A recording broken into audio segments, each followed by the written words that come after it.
The Valdran Empire had ruled the eastern spiral arm of the galaxy for over 200 years.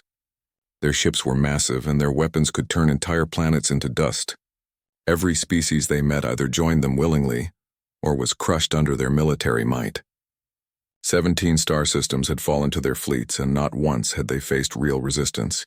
The Valdran soldiers were trained from birth to fight, and their generals had never lost a battle. When their long-range scouts detected a small blue planet orbiting an average yellow star, they saw nothing special. The third planet in the system showed signs of primitive technology.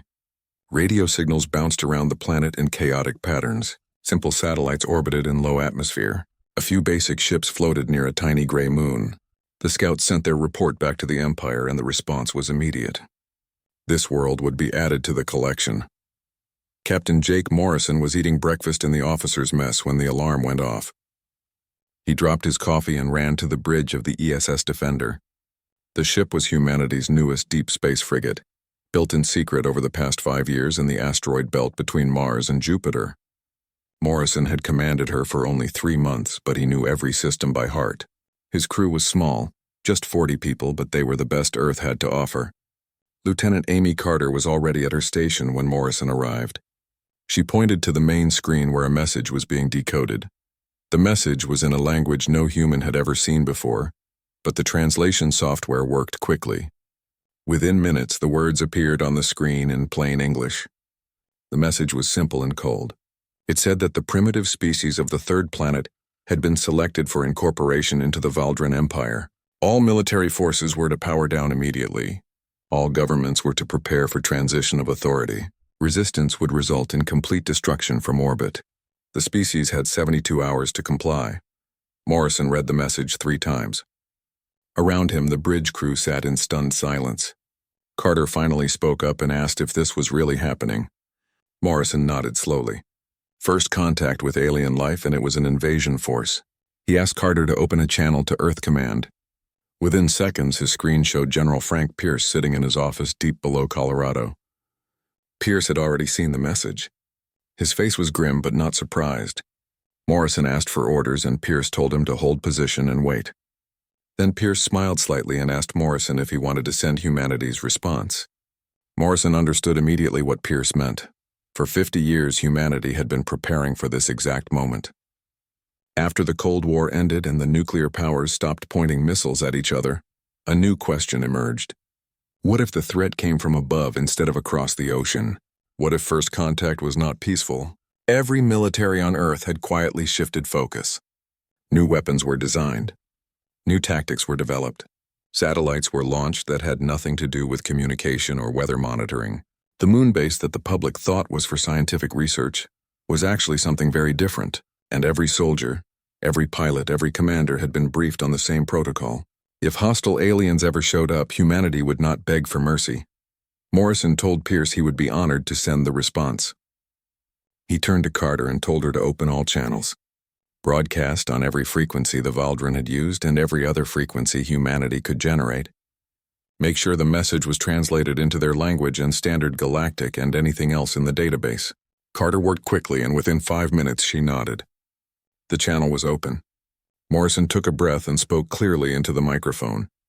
He identified himself and his species. He thanked the Valdran Empire for their message.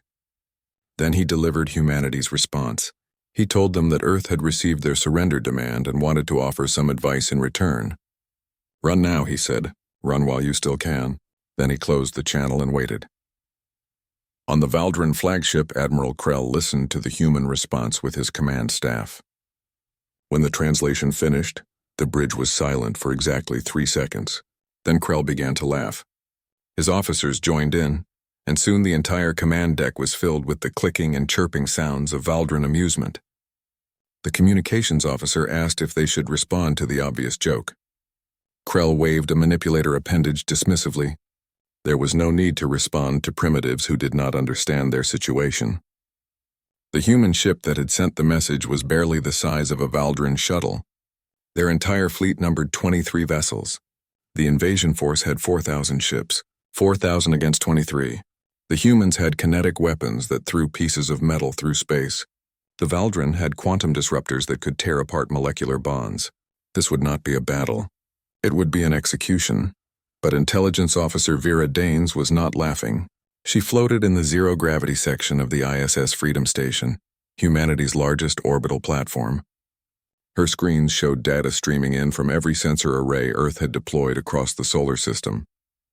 The Valdrin fleet was massive, bigger than anyone had expected, but Vera had spent 5 years studying every piece of information humanity had gathered about potential alien technology. She had helped design the countermeasures. She knew what was hidden throughout the solar system. She knew about the mines drifting in the asteroid belt. She knew about the railgun platforms camouflaged as space debris. She knew about the cyber warfare packages that had been prepared for this exact scenario. And she knew something the Valdrin did not know. Humanity had been fighting wars for thousands of years. Humans had learned every dirty trick, every ambush strategy, every way to turn weakness into advantage. The Valdrin were about to get a very painful education. The enemy fleet began moving toward Earth at half-light speed. They would arrive in 4 days. Across Earth, every military force went to full alert. Missiles were armed. Pilots climbed into cockpits. Ships left their docks and took up positions. General Pierce sent out the final orders to all commands. Hold until they cross the Mars orbital line, then show them what humanity can do. In living rooms and offices and streets around the world, people watched the news with fear and determination mixed together. They had been told this might happen someday. They had been promised that Earth would not go down without a fight. Now that promise would be tested. The Valdrin Empire was coming and they expected an easy victory. They were about to learn their first lesson about humanity. Humans do not surrender easily, and they definitely do not surrender without making the enemy pay for every inch. The Valdrin Armada dropped out of faster-than-light travel at the edge of the solar system in perfect formation. 4,000 warships arranged in precise geometric patterns that had been perfected over centuries of conquest. The smallest vessels were corvettes the size of aircraft carriers. The largest were dreadnoughts that could be seen from planetary surfaces. Each ship gleamed with polished metal alloys that reflected starlight. Their weapons were charged and ready. Their shields hummed with power. Admiral Krell stood on the bridge of his flagship and felt the familiar satisfaction of another easy victory approaching. His sensor officer reported that the human fleet was clustered around their homeworld exactly as expected. 23 ships trying to protect a single planet. It was almost sad. Commander Lisa Hayes sat in the Deep Space Command Center buried 2 miles beneath the mountains of Colorado. She had been in this chair for 36 hours straight and had no intention of leaving until the battle was over. Around her, hundreds of technicians monitored screens that showed every corner of the solar system. The Valdrin fleet was passing Neptune's orbit now, heading inward at a steady speed. They were not rushing. They clearly did not consider Earth a threat. Hayes allowed herself a small smile. That was exactly what humanity needed them to think. Her tactical officer Ben Clark stood at her shoulder and reported that all systems were ready. The minefield was active. The railgun platforms were charged. The fleet was in position. Every hidden weapon humanity had scattered across the solar system over the past 30 years was armed and waiting. Hayes told Clark to hold fire. Let the enemy come closer. Let them think they were winning right up until the moment they learned the truth.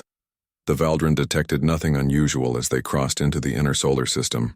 Their sensors showed exactly what they expected to see. A primitive planet with primitive defenses. Some satellites orbiting. Some debris floating. Nothing that posed any threat to an empire that had conquered 17 star systems. What their sensors did not show were the millions of autonomous defense satellites that had been deliberately designed to look like space junk. What their technology could not detect were the electromagnetic mines drifting on trajectories that appeared random, but were actually precisely calculated. What their intelligence had completely missed was that humanity had been planning for interstellar war since the 1950s. Every space program had a secret military purpose. Every satellite launch had carried weapons disguised as scientific equipment. The International Space Station was just the public face of humanity's orbital infi. RAS structure. The real defenses were hidden in plain sight. Clark watched his screens as the Valdrin crossed the orbit of Mars. That was the line. That was where humanity would make its stand. He reported the enemy position to Hayes, and she nodded once. Her voice was calm and steady when she gave the order. Fire. But she did not mean fire weapons. Not yet. The first attack was something the Valdrin had never experienced before. Every ship in their fleet suddenly found its navigation systems going haywire. Computers that had functioned perfectly for decades started displaying error messages in languages that should not exist in their programming. Communication channels filled with so much garbage data that nothing real could get through. Targeting computers locked up in endless calculation loops. Shields flickered as their control systems received conflicting commands. In exactly 3 seconds, humanity's cyber warfare division achieved something that most species considered impossible. They hacked an alien computer system they had never seen before, using principles of logic and mathematics that were universal across all technology. Admiral Krell stared at his screens in confusion as his beautiful armada began to fall apart. Systems failed across multiple ships simultaneously. His communications officer tried to restore contact with the fleet, but the channels were chaos. His weapons officer reported that targeting solutions were impossible to calculate. His shield technician said the defensive screens were fluctuating randomly. Krell demanded to know what was happening, but nobody had answers. Then the mines detonated. Hundreds of electromagnetic pulse weapons that had been drifting through space like forgotten debris suddenly activated in perfect synchronization. Waves of energy washed over the Valdrin formation. Every ship had its shields already weakened by the cyber attack. Now those shields collapsed completely. Power systems overloaded and circuit breakers failed. Backup systems tried to activate, but they had been compromised too. 300 Valdrin warships went dark and began drifting helplessly through space. Hayes watched the tactical display light up with successful hits. 300 ships disabled in the opening move. Not destroyed, not yet, but helpless and blind. She told Clark to launch the missiles. Now the real attack would begin. Across the solar system, hidden platforms that the Valdrin had dismissed as asteroids or debris suddenly opened up. Missile tubes that had been built into the surfaces of rocks and ice released their payloads. Not hundreds of missiles. Not thousands. Millions. Humanity had spent 30 years building the cheapest, simplest, most reliable missiles possible. Each one cost less than a family car. Each one was guided by an artificial intelligence that could think and adapt on its own. Each one traveled at a significant fraction of light speed, and there were millions of them. The Valdrin fleet detected the incoming missiles and tried to respond. Point defense systems activated on the ships that still had power. Energy weapons fired in desperate patterns. Some missiles were destroyed, but for every missile that exploded, 10 more got through. They slammed into Valdrin hulls with kinetic energy that turned metal into vapor. Ships that had survived battles across 17 star systems were torn apart by weapons that had cost less than the coffee makers in their crew quarters. Admiral Krell watched in horror as his fleet was shredded. Cruisers exploded in brilliant flashes. Destroyers broke in half. Frigates tumbled away, trailing atmosphere and debris. In the first 10 minutes of actual combat, he had lost a fifth of his invasion force. 800 ships. 800 ships destroyed or disabled by a species that was not supposed to have interstellar weapons at all. Krell screamed orders at his crew. Return fire. Destroy everything. Kill them all. The Valdrin ships that still had working weapons opened fire with everything they had. Quantum disruptors lit up the darkness of space with beams of purple energy. Several human platforms disintegrated instantly. The ESS Defender took a direct hit that tore through its hull and sent it spinning into the void. But for every human asset destroyed, a dozen more appeared from hiding spots the Valdrin had not known existed. Railgun batteries on the moon opened fire. Laser platforms hidden in Earth orbit activated. Fighter squadrons launched from carriers that had been disguised as mining ships. Humanity had turned its entire solar system into a weapon, and now that weapon was fully deployed. Captain Kyle. Sanders pulled his fighter through a hard turn that would have killed him if not for the inertial dampening system. He lined up a Valdrin cruiser in his sights and fired a burst of tungsten penetrators. The metal slugs hit the alien ship at relativistic speeds and punched straight through its armor. Internal explosions rippled along its hull and the cruiser began to break apart.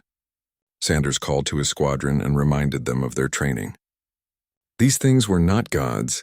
They were just targets with bigger shields. His pilots responded with determined voices and dove back into the fight. More Valdrin ships exploded under concentrated fire from the nimble human fighters. On Earth, billions of people watched the battle through every screen they could find. News channels broadcast the tactical displays. Social media exploded with commentary and prayer and defiance. They had been warned this might happen. They had been told that first contact might be hostile.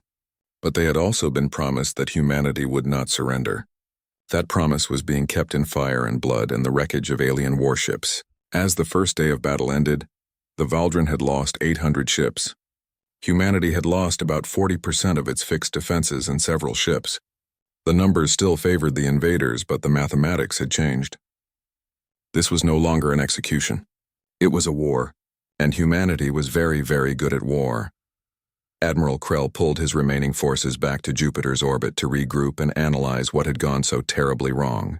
His fleet still numbered over 3,000 ships, but the confidence that had filled his bridge just days ago was completely gone.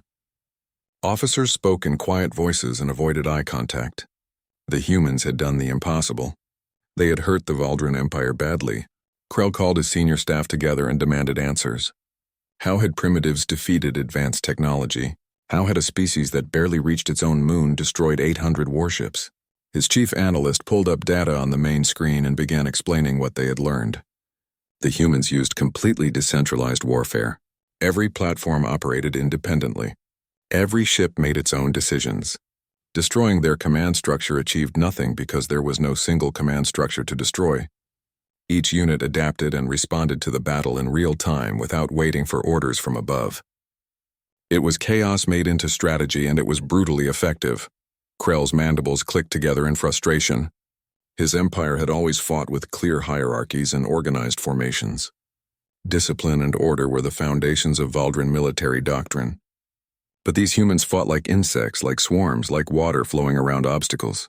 He asked his tactical officer what could be done, and the answer was simple. Adapt or die. The Valdren would have to change their approach. If they could not engage the human fleet in open battle, they would simply destroy the planet from orbit. Krell ordered his ships into planetary siege formation. All vessels would move into high orbit around Earth and begin systematic bombardment of military installations. Without their bases and platforms, the humans would have nothing left to fight with. It was brutal but effective, and the Empire had used this strategy on 6 previous worlds. Lieutenant Colonel Greg Palmer sat in Cheyenne Mountain coordinating humanity's response to the Valdren withdrawal. The mountain complex had been built during the Cold War to survive nuclear strikes, and now it served as redundant Command Alpha. Palmer had 3 other command centers he could switch to if this one was destroyed. He watched the enemy fleet regroup near Jupiter and knew exactly what they were planning. The aliens would try orbital bombardment next. It was the logical move. Humans had studied every military strategy ever used, and Palmer had written papers on siege warfare in his years at the Academy. He knew what was coming, and he knew how to counter it. He told his staff to prepare for the next phase. The Valdren needed to stay still long enough to target ground installations accurately. That meant they would be sitting targets themselves. And humanity had a surprise waiting for them. The Valdren fleet moved into high orbit around Earth in a formation designed to provide overlapping fields of fire. Every major human military base would be hit simultaneously. Every command center would be destroyed in the first salvo. Krell watched his screens as targeting solutions were calculated. Power readings climbed as the main weapons charged. In 5 minutes, the bombardment would begin, and the humans would learn that resistance was futile. But then something impossible happened. The moon opened fire. The entire lunar surface erupted with weapons fire. Railguns that had been hidden under fake regolith and inside artificial craters began launching projectiles at escape velocity. Hundreds of tungsten rods, each weighing several tons and moving at orbital speeds, streaked toward the Valdren formation. The aliens detected the attack too late. Their ships were focused on Earth below and not the moon above. The first impacts were devastating. Major Sophie Grant coordinated the lunar defense from Armstrong Base, which the public believed was just a scientific research station. In reality, it was the largest weapons platform humanity had ever built. The entire base was buried under 30 feet of lunar rock. Railguns extended from hidden bunkers across 50 square miles of surface. Grant watched her tactical display light up with successful hits and allowed herself a moment of satisfaction. Years of construction in secret. Years of moving equipment under cover of normal supply missions. Years of training crews who had to pretend they were just scientists studying moon rocks. All of it was paying off now. She called out target priorities to her gun crews. Focus on their capital ships first. The big dreadnoughts were slow and made perfect targets. Every shot had to count because the railguns needed time to cool between firings. The Valdrin flagship shuddered as a tungsten rod punched through its starboard shield generator. Alarms blared across the bridge and Krell grabbed his command chair to steady himself. Another impact hit the port side. Then another struck amidships. His shield officer reported multiple breaches and failing containment fields. Krell ordered all ships to break formation and scatter, but it was too late. The humans had perfect firing solutions. Satellites around Earth triangulated positions. Artificial intelligence systems predicted trajectories. The railguns almost never missed. A Valdrin dreadnought exploded as a penetrator hit its reactor core. Another capital ship broke in half. Cruisers and destroyers took damage as the lunar barrage continued without pause. Captain Danny Foster checked his instruments one last time as his ship approached the Valdrin fleet. The ESS Revenant was officially listed as a cargo hauler in the Earth Fleet Registry. That was technically true. It could carry cargo. But right now it was carrying something very specific. The entire cargo bay had been filled with antimatter containment pods connected to the ship's reactor in a configuration that violated every safety protocol ever written. Foster was flying a bomb with engines attached, and he was heading straight into the middle of the enemy formation. His co-pilot had volunteered for this mission, but Foster had refused to bring anyone else. This was a one-way trip, and he would not take someone else's life with him. He keyed his radio and contacted command to report his position. Beginning final approach now. The voice on the other end wished him luck, and Foster smiled. He did not need luck. He just needed to get close enough. The Valdrin point defense systems tracked the approaching human ship, but their targeting computers were still compromised from the earlier cyber attacks. They fired wildly and missed. Foster flew his ship like he was racing through canyons back home in Nevada. He had learned to fly in illegal hoverbike races where the slightest mistake meant death. This was no different, except the stakes were higher. He dodged around destroyed Valdrin vessels and slipped through gaps in their formation. Weapons fire lit up space around him, but none of it connected. His ship took a few glancing hits, but the reactor stayed stable. That was all that mattered. He selected his target, a massive Valdrin carrier that was trying to launch more fighters. Foster pushed his engines to maximum and aimed straight for the carrier's launch bay. In the last seconds before impact, he thought about his daughter back on Earth. She was 7 years old and loved to draw pictures of spaceships. Maybe someday she would draw a picture of this moment. Maybe someday she would understand why her father had to do this. The Revenant crashed into the carrier at full speed. The impact drove the cargo ship deep into the larger vessel's interior. Then Foster triggered the reactor overload. The antimatter containment failed exactly as designed. Matter met antimatter in quantities that should never exist outside of laboratory conditions. The explosion was visible from Earth as a new star briefly appearing in orbit. When the light faded, the carrier was gone. So were 16 other Valdrin ships that had been too close. Foster's last transmission reached Earth 3 seconds before the detonation. Just 2 words, worth it. Nobody listening would ever forget those words or the man who spoke them. President Helen Brooks addressed the world from a secure bunker in Virginia. The room around her was filled with military advisors and civilian officials who had been evacuated from Washington. She looked directly into the camera and spoke with a voice that did not waver. She told everyone watching that Earth had known this day might come. Humanity had prepared for the worst, and now the worst had arrived. But they were not giving up. They were not surrendering. They were proving what humans had always known deep in their bones. We do not quit. We do not break. We make them pay for every inch. The Valdrin Empire had come expecting easy conquest. Instead, they were learning what it meant to fight a species that had been at war with itself for thousands of years. Every trick, every strategy, every ruthless tactic that humans had developed fighting each other was now being used against the invaders. The galaxy was about to learn something new. Humanity was not prey. By the 5th day of the war, Admiral Krell's fleet had been reduced to 1,800 ships. Half his armada was either destroyed or drifting dead in space. His communications with the Valdrin High Council had become increasingly desperate and angry. He transmitted reports that described the humans as savages who fought without honor. They used suicide tactics. They employed automated weapons. They attacked from hiding like cowards instead of meeting the fleet in honest battle. These were not the actions of a civilized species. The response from the Empire's capital world was cold and unforgiving. Krell had left with 4,000 ships to conquer one primitive planet. If he could not complete this simple task, perhaps he was not worthy of his rank. The High Council expected results, not excuses. Krell knew what that meant. If he failed here, he would be executed as an example.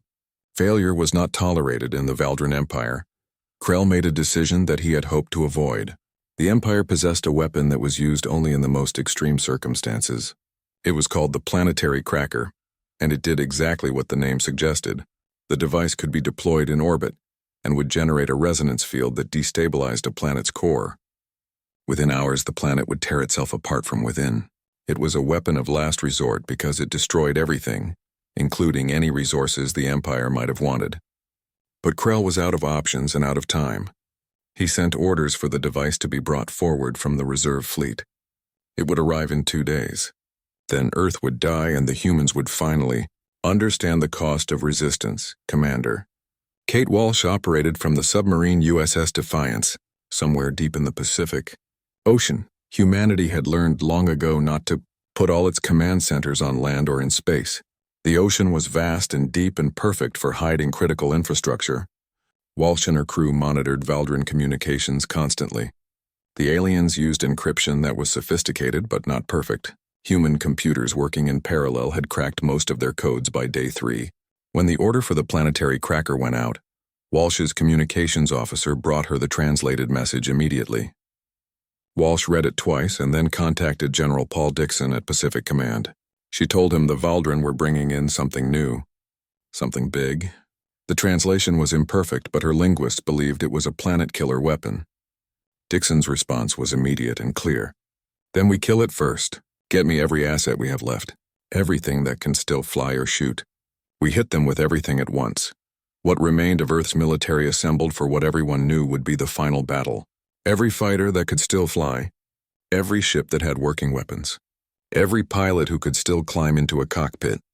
They came from bases on Earth and Mars and the asteroid belt. They came from hidden facilities and damaged platforms. Some ships were held together with emergency patches. Some fighters had bullet holes in their hulls. But they all came when called because this was it. This was the moment that would decide whether humanity survived or died. Commander Ryan Mitchell led the attack wing from his battered frigate. He broadcast on all channels so every human pilot could hear. This is not a suicide mission, he told them. This is a very dangerous mission that we are all planning to survive. Our target is the Valdren Dreadnought at coordinates Delta 7. Intelligence says that's where the planet-killer weapon is located. We destroy that ship and we save Earth. It's that simple.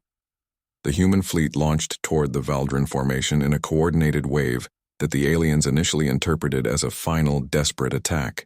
Krell watched the approaching ships on his tactical display and felt a grim satisfaction. Finally, the humans were coming out to face him in open battle. Finally, he could destroy them properly. He ordered all ships to prepare for fleet engagement. This would be the end of human resistance. But the humans did not engage in a traditional fleet battle. Instead, they dove into the Valdren formation like a swarm of angry insects. Small fighters sacrificed themselves to kill larger ships. Damaged frigates rammed into cruisers. Human pilots did things that no rational commander would ever order, because they broke every rule of military tactics. But they worked. The Valdren formation fell apart as ships tried to track dozens of small, fast targets that attacked from random angles. Mitchell guided his ship through the chaos toward the dreadnought that held the planet cracker. Valdren defenders fired everything they had, but the human ships kept coming. A fighter exploded to Mitchell's left. A frigate broke apart to his right. But the attack continued because every human in the fleet knew what was at stake. They pushed forward through the fire and the death until they reached the dreadnought. Mitchell ordered all ships to concentrate fire on that single target. Missiles, railguns, lasers, everything humanity had left was thrown at that one ship.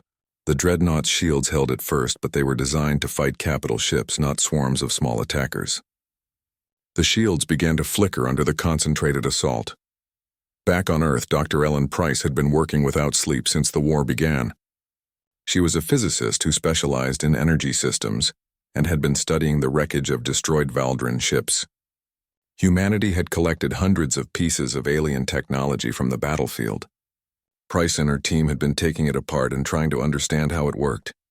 On day 4, she made a breakthrough. The Valdren quantum disruptors. The main weapons that made their ships so dangerous required a very specific harmonic frequency to function. The frequency had to be precise or the quantum field would collapse. If someone could generate an interference pattern on that exact frequency, the weapons would stop working. Price brought her findings to Colonel Patricia Hughes, who commanded the research division. Hughes asked if Price could actually do this. Generate a signal strong enough to affect ships in orbit. Price said maybe. Give me 12 hours and access to every radio telescope on the planet. She got 8 hours and 17 telescopes. It had to be enough. Price and her team worked frantically to synchronize the telescopes and calculate the exact interference pattern needed. They had one chance to get this right. If the frequency was wrong by even a tiny amount, nothing would happen. Price checked her calculations over and over. The mathematics was solid. The theory was sound. But theory and reality were different things. She told Hughes they were ready. Hughes contacted Mitchell and told him to stand by for a signal. When the signal broadcast, the Valdrin weapons should go offline. Should was not a word that inspired confidence, but it was all they had. Mitchell acknowledged and prepared his fleet for what came next. The radio telescopes activated in perfect synchronization. They broadcast a signal that was calculated down to 17 decimal places. The signal raced up from Earth at the speed of light and washed over the Valdrin fleet in orbit. For 3 seconds, nothing seemed to happen. Then every Valdrin quantum disruptor shut down simultaneously. The aliens' main weapons, the weapons that had conquered 17 star systems, simply stopped working. Krell stared at his console in disbelief. His weapons officer reported that all disruptors were offline. The quantum fields had collapsed. His science officer ran diagnostics and looked up with shock on his alien features. The humans had figured out their technology and created a countermeasure. In less than 1 week, they had reverse-engineered weapon systems that had taken the Valdrin centuries to develop. Mitchell saw the Valdrin weapons go dark and did not waste time wondering why. He broadcast to all human ships. They are defenseless. Hit them with everything. The final assault was brutal and quick. Without their energy weapons, the Valdrin ships were just targets. Earth's kinetic weapons tore through armor that had no defense against simple mass moving at high speed. Railguns punched holes through hulls. Missiles found reactors and ammunition stores. The mighty dreadnought that carried the planet Cracker broke apart under concentrated fire. The weapon itself tumbled into space and was destroyed by a fighter pilot who put 3 missiles into it just to be sure. All around the battlefield, Valdrin ships were dying. Some tried to flee. Some tried to surrender. Most just exploded. Krell watched his fleet die around him and finally accepted the truth. He had lost. The humans had beaten him. His empire had sent 4,000 ships to conquer one primitive world, and that world had destroyed them. Only 127 Valdrin vessels remained functional. Krell knew he could not win. He could not even fight anymore. He gave the only order that made sense. All ships retreat. Full faster than light speed as soon as navigation systems are online. Get out of this cursed system. The surviving Valdrin ships jumped to FTL and fled. They left behind the wreckage of 3,873 warships and the broken dream of an empire that had thought itself invincible. Earth had won. 3 months after the invasion ended, Captain Jake Morrison stood in the rebuilt Deep Space Command Center watching Earth's new defense network operate in real time. The planet was now surrounded by 3 complete layers of defensive satellites, all built using salvaged Valdrin technology that human engineers had improved upon. Morrison had survived the battle when his ship was hit.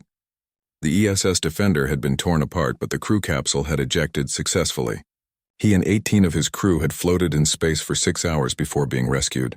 Now he was back on duty and helping to build humanity's future. Lieutenant Amy Carter walked up beside him, carrying 2 cups of coffee. She handed one to Morrison, and they stood together looking at the displays. Carter reported that Mars Colony had sent word that the first human-designed shipyard was now operational. They were building Earth's own fleet now, not just repairing captured alien vessels. Real warships designed by humans for human crews. Morrison nodded and took a sip of coffee. Across the solar system, humanity had transformed completely in just 3 months. The war had changed everything. Resources that had been held back by political arguments were now flowing freely. Countries that had competed were now cooperating. The entire species had unified in a way that had never happened before. The captured Valdrin ships had provided technology that would have taken humans centuries to develop on their own. Faster than light travel, advanced power systems, quantum computing, energy shields. All of it was being studied, reverse-engineered, and improved. Earth was not just rebuilding. It was evolving into something new. Something stronger. Admiral Krell's report to the Valdrin Empire had caused enormous chaos in their government. The High Council initially refused to believe that a single primitive world had destroyed an entire armada. They accused Krell of cowardice and lies. But Krell had evidence, recordings of the battles, data from the ships that survived, debris analysis from destroyed vessels. The Council sent investigators to verify his claims. Those investigators spent weeks analyzing everything. They interviewed surviving crew members. They reviewed tactical data. They examined the wreckage floating in Earth's solar system. Finally, they returned to the Empire's capital with their conclusion. Everything Krell had reported was true.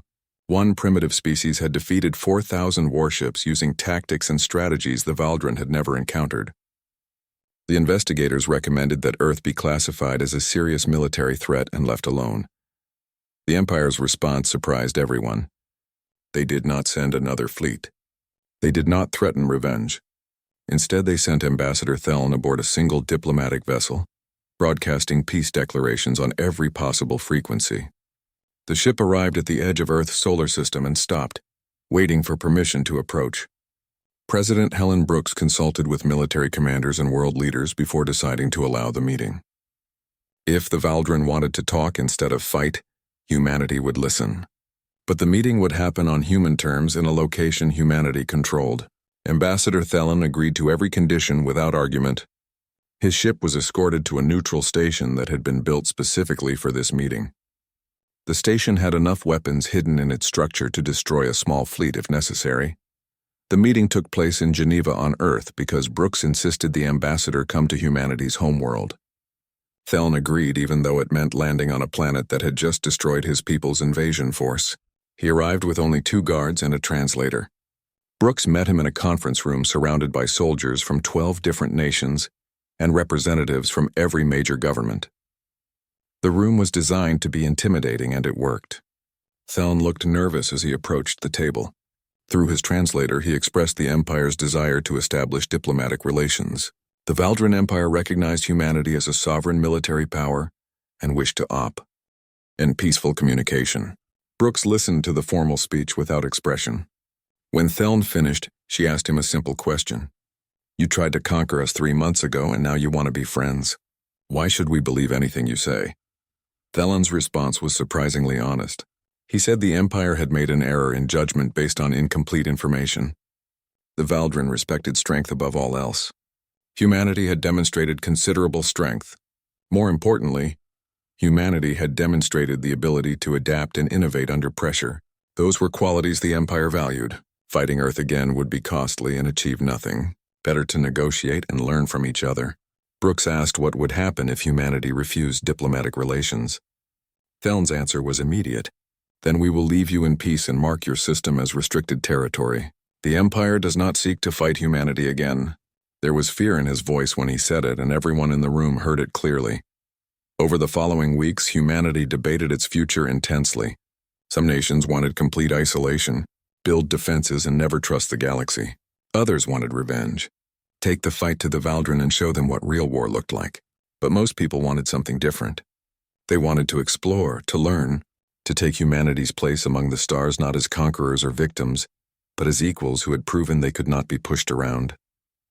Commander Lisa Hayes, who had been promoted to admiral after the battle, spoke to the United Nations Assembly about the choice ahead. She said the Valdrin had come expecting an easy fight and learned a hard lesson. Now the galaxy knew what humans could do when cornered. Imagine what we could do when we choose our own path. When we explore instead of just defending. We have the technology now. We have the knowledge. We have ships being built in orbit right now. The question is what we do with it all. The decision was made after months of discussion. Humanity would build a proper fleet and establish colonies beyond Earth. They would accept diplomatic relations with the Valdrin and other species, but on their own terms. Earth would enter the galactic community as explorers and traders who happened to have very good defenses. Any species that threatened humanity would learn the same lesson the Valdrin had learned. We do not start fights, but we absolutely finish them. Construction began immediately on 12 new colony ships and 30 warships. Mars colony expanded rapidly. A new station was built at Jupiter. Mining operations started in the asteroid belt on a scale never before attempted. Humanity was reaching out into space with both hands, and nothing would stop them now. Captain Kyle Sanders was chosen to command Earth's first true interstellar expedition. His ship was named the ESS Pioneer, and it was beautiful. Built using both human and alien technology, it could travel faster than light and defend itself against any threat. Sanders stood on the bridge as his crew ran final checks. They were heading out to explore systems beyond Sol. Make contact with other species. Show the galaxy what humanity could offer besides military strength. As the ship prepared to depart, Sanders recorded a message that would be broadcast to Earth. He said that humanity had warned the Valdren to run, and they had not listened. The Empire learned its lesson the hard way. Now everyone out there knows what we are capable of when threatened. But this mission is not about war. It is about exploration and discovery. We are going out as friends to anyone who will be friends with us. But everyone should remember what happened when someone tried to conquer Earth. We do not surrender. We do not break. And we sure do not make it easy. The stars are waiting and humanity is ready. The Pioneer jumped to faster than light speed and left the solar system. Behind them, Earth continued building and growing stronger. The Valdren invasion had been meant to conquer humanity. Instead, it had awakened something that had been sleeping.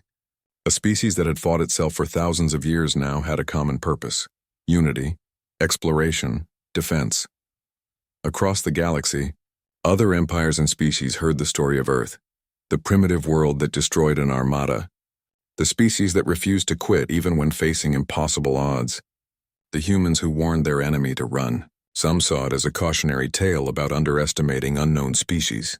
Others saw it as a challenge to test themselves against these fierce new warriors. But everyone remembered the message humanity had sent at the very beginning. Run now while you still can. It turned out to be excellent advice. The Valdren had ignored it and paid a terrible price. Now humanity was moving out into the galaxy, and the universe would never be the same. Earth had survived first contact and emerged stronger. The human race had proven something important to themselves and to everyone watching. When pushed, humans push back harder. When threatened, humans find a way to win. And when someone makes the mistake of invading Earth, they learn why that is always a very bad idea.